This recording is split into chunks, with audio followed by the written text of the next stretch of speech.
Broadcast is now starting. All attendees are in listen-only mode. Hello, this is Vicki Matranga of IHA's Innovation Theater and Smart Talks educational programming. All of these programs are being recorded and will appear visually and in audio on our website.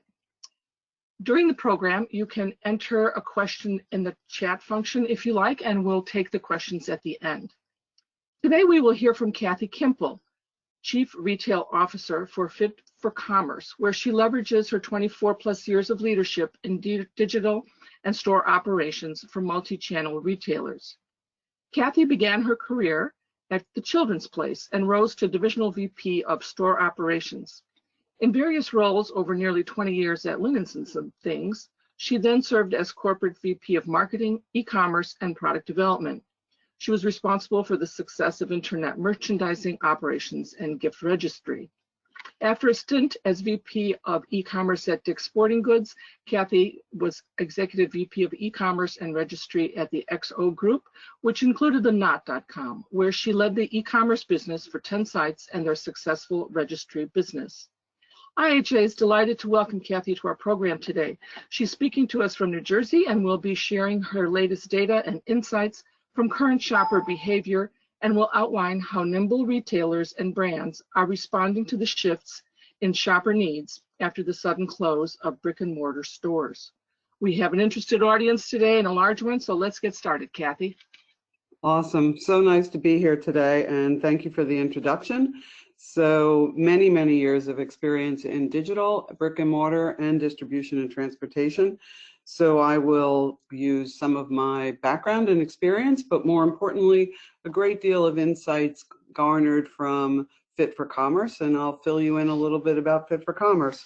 We are certainly living in unprecedented times and navigating some pretty crazy minute-by-minute changes in retail. So hopefully these sharings today will help you as you think about your retail strategies and approach to the business. So first, a little bit about FitForCommerce, and talk a little bit about who we are. FitForCommerce is a boutique consultancy doing everything e-commerce, digital, omni-channel.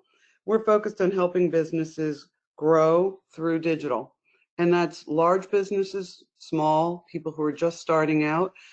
We run the gamut in terms of the customers that we serve. We seek to be the trusted advisors, and we are so to hundreds of companies around the globe, both retailers and brands, both established and emerging. And we take great pride in that trusted advisor angle. Our customers come to us for large projects, small projects, quick advice. They really do view us as their trusted advisor. Our team are folks like me. They are senior leaders with a great deal of experience in retail, in the digital space, in marketing, as well as technology. So what we bring to our clients is that been there, done that. We've walked in your shoes.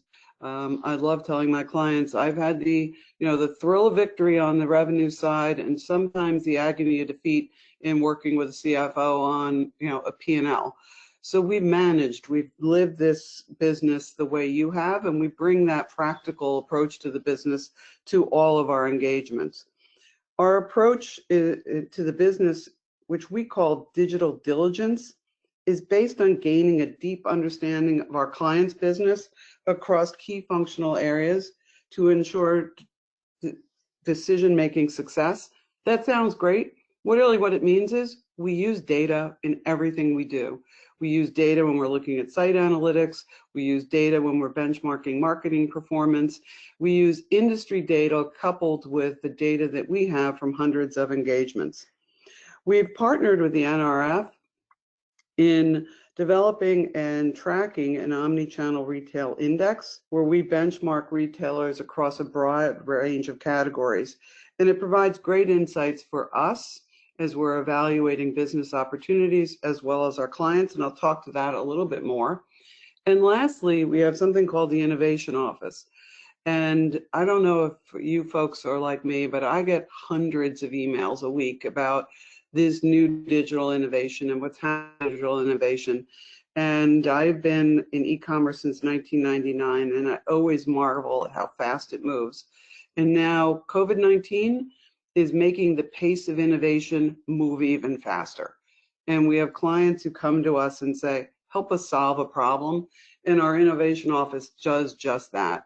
We curate solutions based on our client's need and the size of our client and the opportunity at hand. So we help them filter through those hundreds of emails that you might get a day.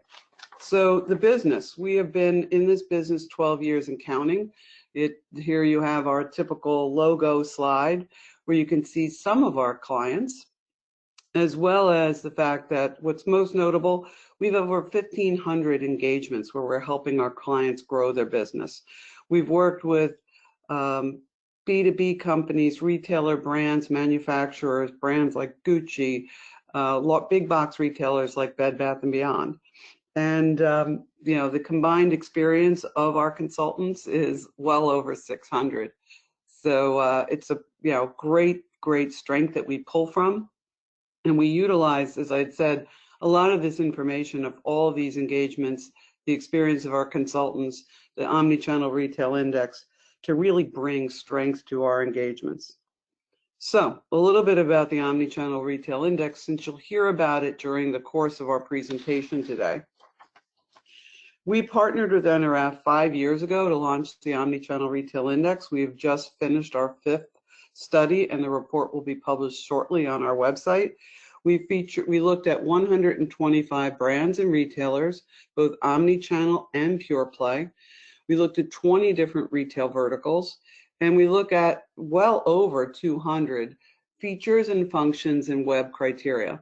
On the screen, you can see the group in the home category that we benchmark, and we've benchmarked every year, home improvement, office, and pet. And what's very powerful about this study is we can tell a retailer how they shape up on an actual feature and function level against their competitive set, against the entire index. And it helps a retailer prioritize future enhancements, things that the customer will now see as stakes. What's a best practice? What's table stakes? Because we all know, as a consumer who's shopping digital, and all of us in the last 8 to 10 weeks have been shopping digital an awful lot, we all know these great features and functions on websites. Only 6th website does those features and functions. So we use the index to help educate and inform our clients and retailers. So today, what are we going to look at? Today we're looking at the key priorities in a COVID period, and hopefully we can now start to talk about us being in a post-COVID period. Technologies that should be on your radar, best practices for digital commerce, and what we've learned from other industries. Certainly a lot of what's been happening lately in the grocery industry has given us a lot to think about when we talk about curbside pickup and buy online and pick up in store. So let's get started and move ahead. Consumers, they're shopping and they're spending at home. Many consumers have been on lockdown or stay-at-home orders for a month or 2 or 12. The pandemic has changed how they shop and what they've been shopping for. Here you can see very clearly that home and kitchen spending is up. Toys and games, got to keep those kids entertained at home, is up. Apparel is suffering. And an interesting stat that I heard just the other day is apparel sales are down. Anecdotally, apparel tops are performing better than apparel bottoms. So for those of you like me who work from home and are on Zoom a lot, I'm wearing a lovely sweater right now, and we won't discuss the fact that I might be wearing ratty blue jeans. So apparel is getting hit a little bit harder, but the home category is performing well.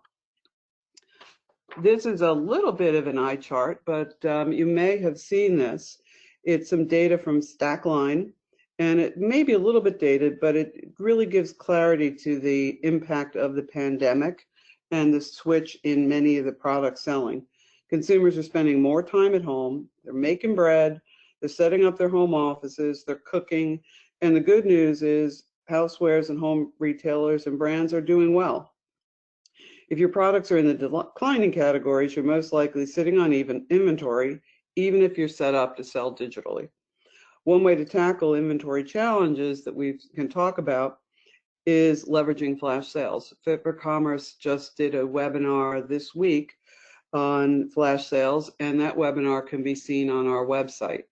A great deal of information, past webinars are available, but we do know that retailers who have stores that have now been closed going on 8 weeks have an inventory buildup. One of the great opportunities is how you can utilize digital to help liquidate store inventory. And now as stores start to open, either drive traffic to store or utilize ship from store. Top 4 areas to prioritize as we think about the world that we're living in right now. The COVID-19 pandemic is reminding us that it's necessary. Necessity is the mother of invention. We're seeing retailers and brands and manufacturing assessing key areas in a new crazy environment. Companies are prioritizing 4 key areas to identify how to get up to speed, improve, and innovate during this time. First, fulfillment and delivery. That's BOPUC, and I've been reminded to try and avoid acronyms, so buy online, pick up in store. Curbside, which everybody's talking about 90 days ago, to help try and move through some store inventory. E-commerce operations and inventory management, a critical opportunity to be addressed. Marketing and how you engage with your customer. And lastly, checkout. Messaging and service levels and customer service content becomes critical in this difficult time. So let's talk about fulfillment and delivery. Fulfillment and delivery, up front and center. Stores are closed. Great pressure is on digital delivery. Many merchants are grappling with supply chain and issues. Innovation is addressing how to get existing goods to consumers' hands quickly. First of all, the opportunity of online pickup and store. I have heard that during COVID-19, some estimate has increased by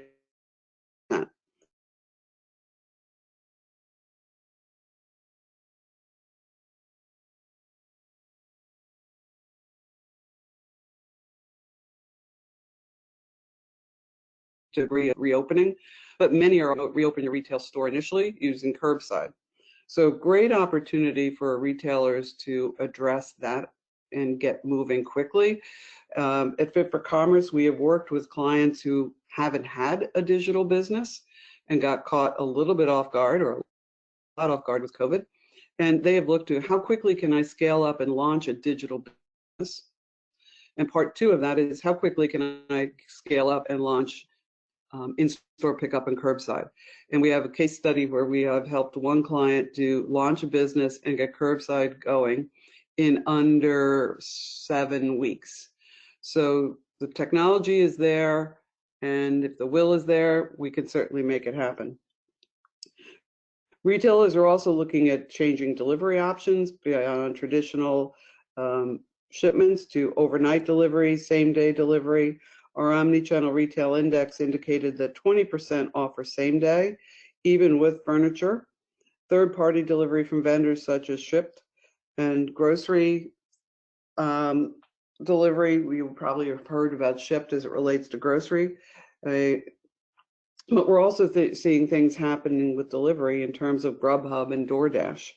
So it's important to look at other channels. And then lastly, there's new uses of robots, pizza delivery, drones, Amazon, which we've heard about for some time, but now we're starting to hear about drones doing work to deliver pharmaceuticals and prescriptions. So buy online, pick up curbside. We'll call it BOPUC with a twist. So first up, it is today, BOPUC is considered table stakes. Customers expect you to have it. 67% of home retailers in the Omnichannel Retail Index offer buy online, pick up in store. Of that, 56% offer same-day pickup. Now, in this COVID era, table stakes have been raised. BOPUC isn't enough. Customers want curbside. And it's pretty clear that in our study, the convenience of curbside is here to stay. It's absolutely something that the customers are embracing because they have to. But we've also heard quotes of this is going to be here to stay. It's going to be important. And it's absolutely something our retailers are focused on. But as you're looking at this, buy online, pick up in store, and curbside, you have to consider how well you message your customer on curbside, how you filter and sort, and show items that are available for availability.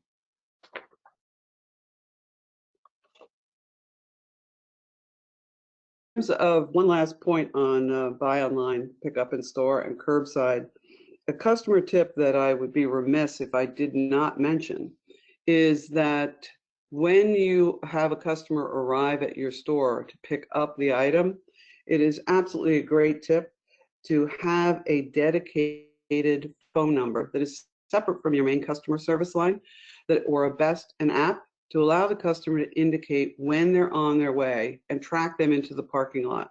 That way the associate comes out promptly and delivers the order as the customer pulls up.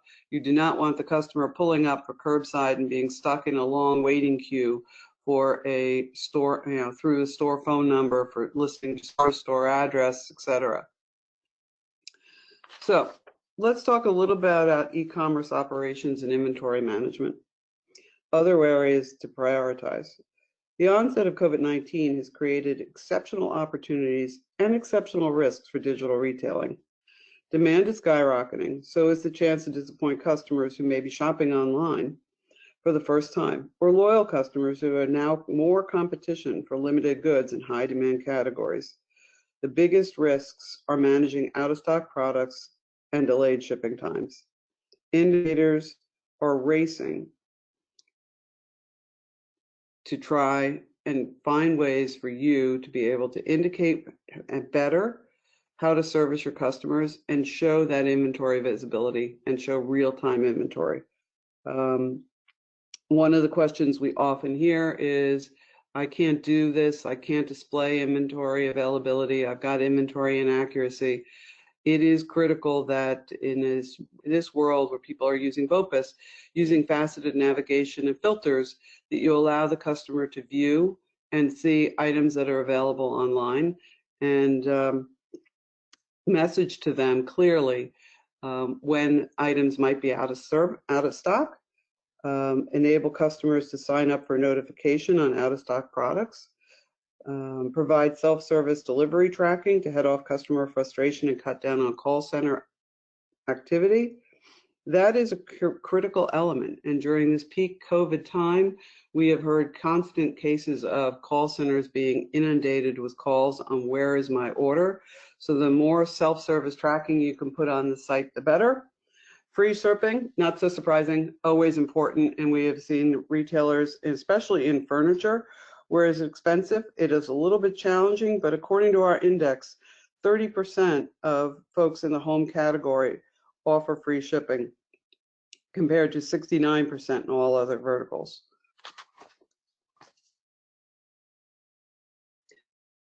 And free return shipping, that's a blessing and a curse from those days of when we were, I was managing a P&L. It is a great opportunity for great customer service, and some categories will demand it, but we do recognize also that that has an impact on store P&Ls. Another technique that we're starting to see happening is scheduling in store, where customers can set up appointments that are more personalized, and they may feel more safe about coming into your store when they can set up an appointment. So let's talk a little bit about the 78% of retailers do provide insights on store product availability. So this is data from the OMNICHANNEL Retail Index. 78% of folks in the home category will show in-store product availability. 67% of the overall index will show product availability. It's great to know when inventory is in stock.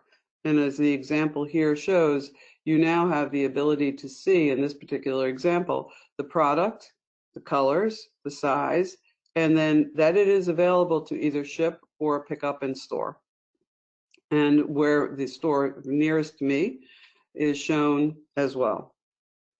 Back in stock reminders, this is a great example from Wayfair, is another great tip, allowing you to update an email, and emails could do double duty for other marketing messages. It includes reminders about loyalty programs, upcoming sales, or to promote new products in adjacent categories on an or an out of stock item.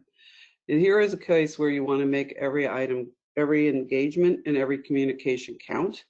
But there is an art to back in stock reminders, and that art is knowing your inventory, knowing the likelihood that that product will be back in stock, and building some business rules as to how long it will be before that product is back in stock.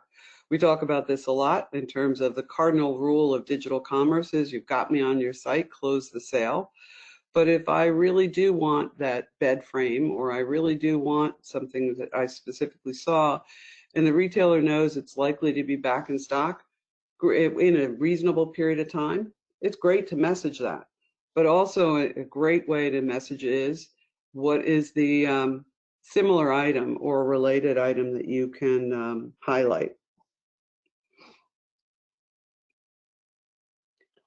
We mentioned before about private in-store appointments. This is a retailer, Living Spaces, where this is a new innovation that they have just launched, looking to create the ability for the customer to make a private appointment to come into the store, making the customer feel safer, engaging further with the customer, and giving the store the opportunity to speak more with that customer and start to market to that customer.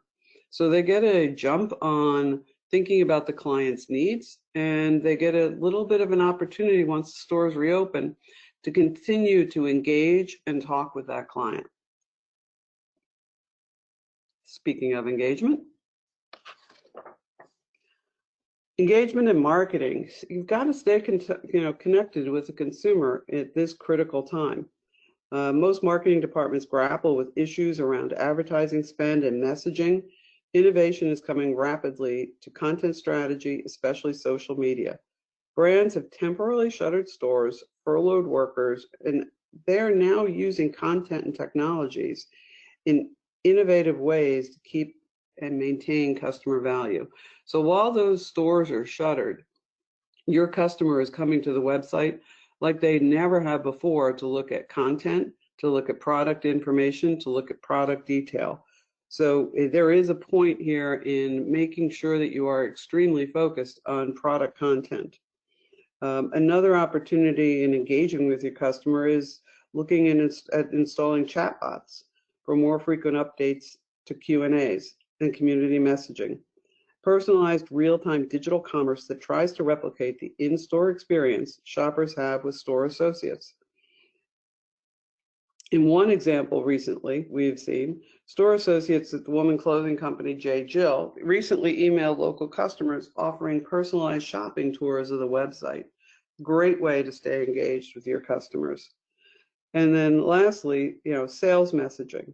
How can you utilize email and site banners to get that messaging across that we are in this together? We have buy one, get one, get one sales or sales messaging, helps the customer understand that there is still value to be had and helps a small company and large companies survive.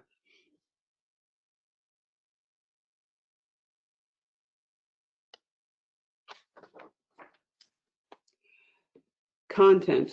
As we look at content, we know from our index that home retailers understand customer insights and opinions matter to customers, as well as user-generated content is important. Some of our results are as followed. 60% of our customers offer the ability to filter based on ratings and reviews. 70% provide the ability to upload customer photos on product detail page.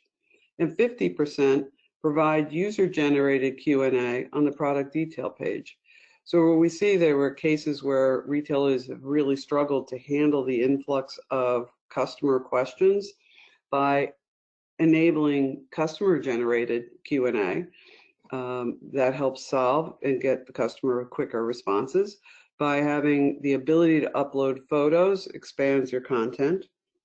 And we do believe that ratings and reviews will further help close the sale. So let's talk for a second. In addition to technology, you can expect a fair amount of upfront work to seed a chatbot. We talked about chatbots being utilized for customer service and ongoing and oversight to make sure it's running correctly after launch. The more upfront work you can do on chatbots, the better. Our research, as we looked at customer service, indicated that 40% of folks in the home category are offering live chat. There is also an opportunity in chat, chatbots, SMS messaging to really engage more with your customer.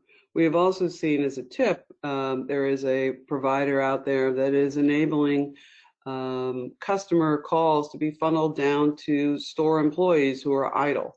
So you're utilizing the strength of your store staff who knows your product perhaps better than anyone to field a certain type of customer service call. And what we know from our merchants is across the retail spectrum, since COVID-19, consumers are not happy about delayed shipping times. They're being very vocal on social media about their challenges, a little bit understanding, but it's a question of how do you service those customers and find new and innovative ways to do so.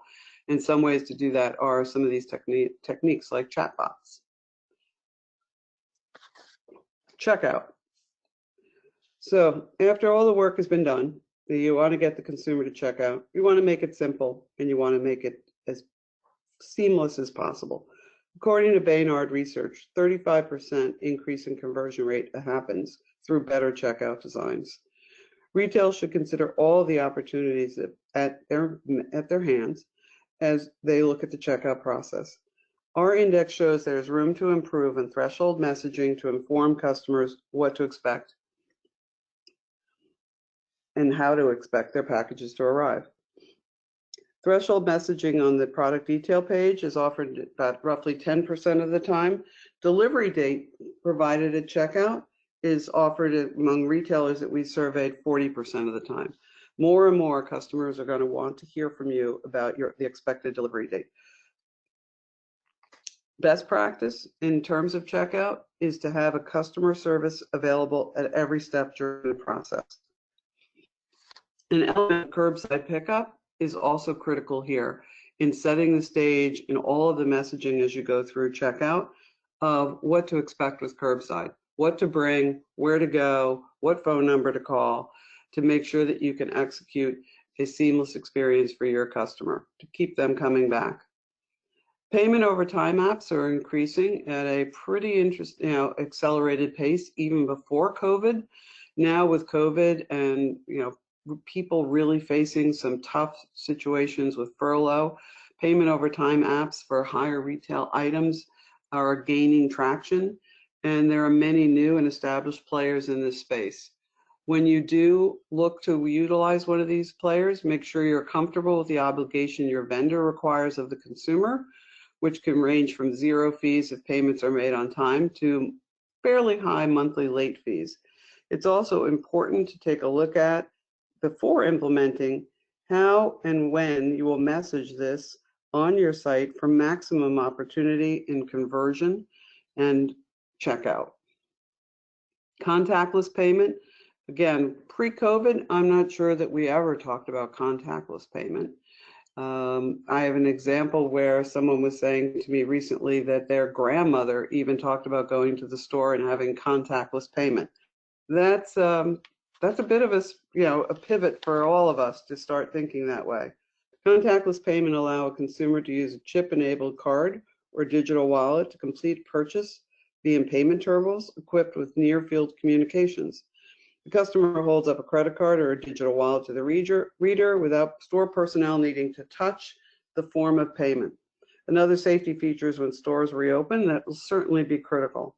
When consumers focused on hygiene and safety, less touch is more. So let's talk about best practices and don't get burned. What are the digital best practices? And I'm going to pause for a second because I think it is very easy to start to think about what is the new bright, shiny object and technology that I can deploy to help my business. And we will advise at all times to make sure that you continue to focus on the digital best practices. First and foremost, having the right tech stack and resources. By that means, do you have the right tech stack that will enable you to launch BOPUC, maximize BOPUC, offer the right facets and filters on your site, utilize a really efficient checkout. Do you have an SEO strategy? Speed matters, and quick load times cannot be ignored in the impact that that can have to your shopping experience. Simple navigation, and you've heard quite a few times during the course of today, we've talked about navigation and facets and filters. It can't be stated enough, and we do quite a few usability studies as a company where we actually work with customers behind the glass doing usability studies, doing site assessments, and there is a great deal to be said that just having facets and filters isn't a set it and forget it thing. It needs to be tested, it needs to be honed, it needs to be modified to make sure you're delivering the best customer experience to get your customer to the product that they're looking to buy. Quality imagery and detailed descriptions, now more so than ever when people can't get into the store. No surprises, provide transparency, easy checkout, take advantage of mobile. Can't have a presentation where you don't mention mobile.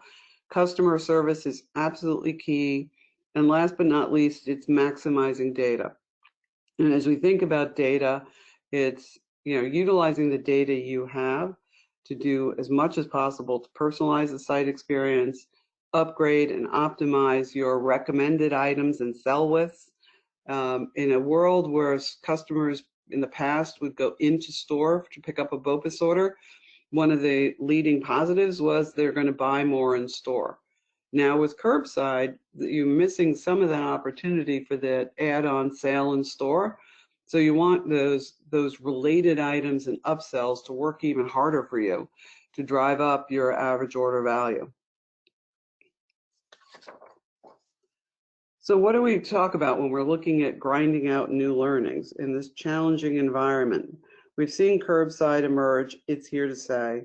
We see customers shopping one channel and looking for the same services in others. I never thought that I would be shopping on grocery, and I think my first experience with curbside pickup was with grocery. I now have learned to love that, and I've utilized curbside pickup at Kohl's and Tractor Supply, as well as Staples. So great services that are available. So it's my advice to you as you're thinking about these learnings is look within your vertical, but also keep abreast with what's happening in other verticals, because again, your customer is going to want to have those best practices everywhere they shop. New things that we're seeing happening, appointments, item availability, really taking priority front and center. And if we were thinking about it and we were talking about an omni-channel shopping list, what should be on your omni-channel shopping list? It would be design your experience around the customer journey. Think about your customer journey. ACE the basic best practice functionality for digital.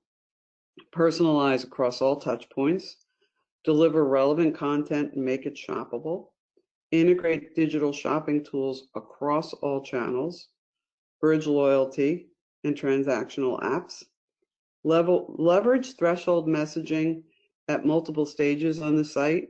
It's a great opportunity for you to drive up that average order value, whether it be threshold messaging on the product detail page or threshold messaging in the cart.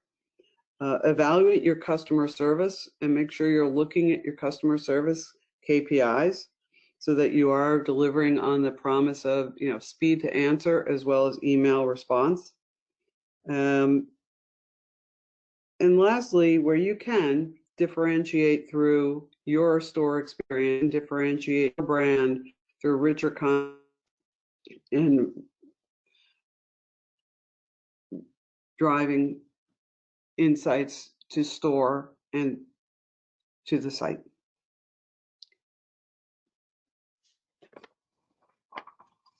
So, as we start to wrap up for today, clearly, COVID-19 has accelerated the digital pace of change.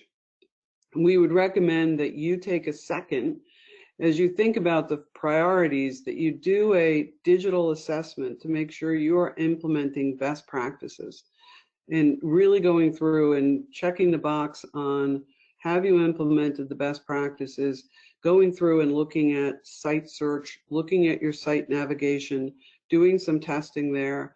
We know, for example, that a customer who uses site search is 4 times more valuable than a customer who doesn't. So you want to devote time to testing out your site search and your navigation to make sure you're identifying opportunities to refine and improve that experience. Investigate technologies that'll enhance your customer digital experience. Customer expectations have changed. Make sure you're changing too. And have a sense of prioritization on both the best practice basics as well as a look for the future on new innovations that might help you in the way of things like chatbots, customer service. New consumer behaviors are here to stay. They're not changing. Have a roadmap and revisit it on a regular basis and recalibrate when needed. And lastly, the one thing we always say, avoid the bright, shiny objects. Brilliant basics will shine bright and help drive your business. So lastly, the Omnichannel Retail Index and comparing how you're doing. We do have the Omnichannel Retail Index will be published on our website. And you can go to the website to see the index. And if you have interest in finding out how you stack up, we certainly will be here to help share with you some of that insights for your particular brand. If you are part of the 125 retailers, if you're not part of the 125 retailers, we can talk to you about how we could do a quick and rapid assessment of what features and functions you have and how you do stack up. And from there, help you prioritize actions to take and give you a sense of time and effort needed to implement those features and functions. So I will pause for breath now and say thank you. I do believe our moderator may have questions that we need to cover. Thank you very much, Kathy. Yes, you do need to take a breath after giving us so much meaty information here. Thank you very much for that. Yes, we do have a few questions. And so you talked a lot about BOPUC, buy online, pick up in store. And for retailers or brands who would like to do that, how would you suggest they deal with inventory accuracy issues and store shrinkage as they work through that issue? Well, first and foremost is BOPUC is a great vehicle for, of course, driving traffic to stores. The inventory accuracy and store shrink problem is a challenge that many retailers face. So some of the questions you have to ask yourselves and work with are, working with your platform provider and working with your order management system, making sure that you're BOPUC enabled. And then there are ways to work through the inventory accuracy issues by understanding your business and pulling your data to bear on where in fact you do have what classifications, what departments you have high shrink or high store unit inaccuracy. In my past life, for example, we knew that we had unit inaccuracy in size, color, and towels at linens and things. So we were able to build into the store inventory availability a buffer so that if we knew the store had 20 pieces on hand and we had an accuracy or a shrink issue, we could then build a buffer and only show 10 available on hand for pickup so that we didn't disappoint the customer with a canceled order, and we were able to protect a customer also spending endless amount of time planning a purchase only to be disappointed. So we utilize those kinds of buffers to help improve the customer experience and manage the inaccuracy. There are also cases by being able to filter and show store level inventory availability, or filter and show me only products that are available in store. At times there were categories, and again, where a customer knows they have a very high shrink or a very high inaccuracy, and they don't make those categories available for BOPUC. So it's really a question of how you make it clear for the customer using filters and facets, and then how you utilize your data, your order management system, and your platform to display products that you know that you will have available for pickup. Well, thank you. That leads into the next question then about site search, and then following that, navigation. Yeah, the site search, you know, we get asked a lot, is site search really such a big deal? And we do know from our research, working with our clients, looking at their data, as well as industry research, that customers who use site search are worth 4 times more than customers that don't. You know, they're there, they're looking to buy, you want to serve it up in the fastest way possible for them to make that purchase. We also know in terms of technology that a lot is happening on platforms and with third parties around site search and navigation. Really working to try and give you, the retailer or the brand, the opportunity to deliver to the customer stronger site search and stronger navigation. So there are, you know, when I was launching Linens and Things Digital in 1999, there weren't too many options for site search. Now, if you look at site search and navigation providers, there are easily 15, 20, 25 that are out there that can help improve and that are really doing some amazing work on technology to serve up for your customer the products that are right for them, and it will guarantee that conversion. Well, that again leads us to the next question then, is when someone is working on navigation and filtering, which you mentioned quite a bit, should they think about, and how do they test to make sure they've optimized those? You know, it's something that we've worked with a lot of our clients on, and it's in all of our usability studies. And I would advise you to think like a customer. And, you know, we get cautioned even on this webinar not to use acronyms, but a lot of times a retailer will set up their site navigation like a buyer is thinking, and they'll use buyer categorization and buyer terminology, and perhaps in some cases overcomplicate their navigation. So we touched a little bit about customer journey. It's really thinking about how your customer will navigate and ultimately drive to a product. It's also thinking, as you all will, folks on the phone, like a retailer, what products and categories are most likely to be searched and are most important. You know, it's that 80-20 rule that, you know, focus on the things that are most important for you. So, you know, it's really taking navigation and thinking like a customer, thinking of the journey that they're going to go on as they're navigating your site. And then it's testing and refining.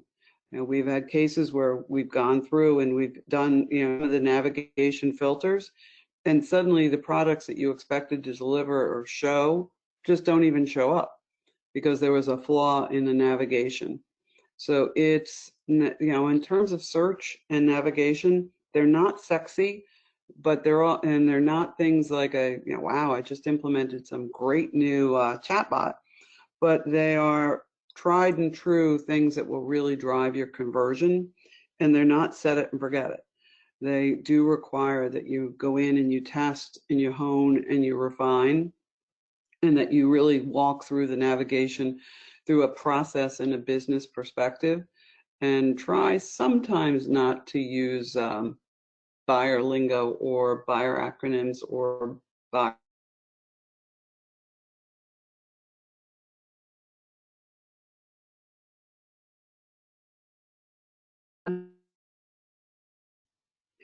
I think A, it's going to be here to stay. B, it's making sure that when you're messaging on the site, you're messaging curbside pickup. And we've got all, I'm sure, getting emails from the retailers we shop with, that it's highlighted in their email, that the Q&A is clear in the email and on the site of how curbside pickup is handled. We touched on it. I mentioned when you're doing checkout and you're about to check out on the site, how well is it messaged on what do I need, just like with BOPUC, but what do I need to have with me when I get to the parking lot? You know, what phone number do I call? What ID do I need to show? Where do I park when I get to the parking lot? Is it well signed? Is it very clear? And if I'm using a phone number, please don't leave me on hold for 15 minutes because I'm stuck in a queue. Have a designated, number for curbside. But that signage and that communication helps the customer feel really comfortable. And it is pretty amazing to pull up a minute later, have something popped into your trunk.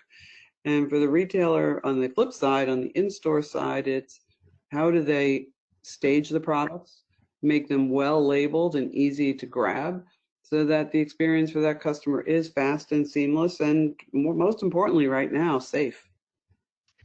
Well, this has all been really wonderful, Kathy. You're really a wealth of information. So I thank you again for your time and your expertise today. And I encourage our listeners to check in with you on the websites and email addresses on the screen. All of these webinars are recorded and remain on our website, theinspiredhomeshow.com. Check our site for the schedule of upcoming presentations. Thank you again, Kathy. This is Vicki Matranga saying thank you for joining us today, and join us tomorrow at noon to hear from David Hernandez at Lotus 823 on a related topic of having flexibility in your marketing plan. Thank you very much and have a great afternoon. Thank you. Okay, thank you.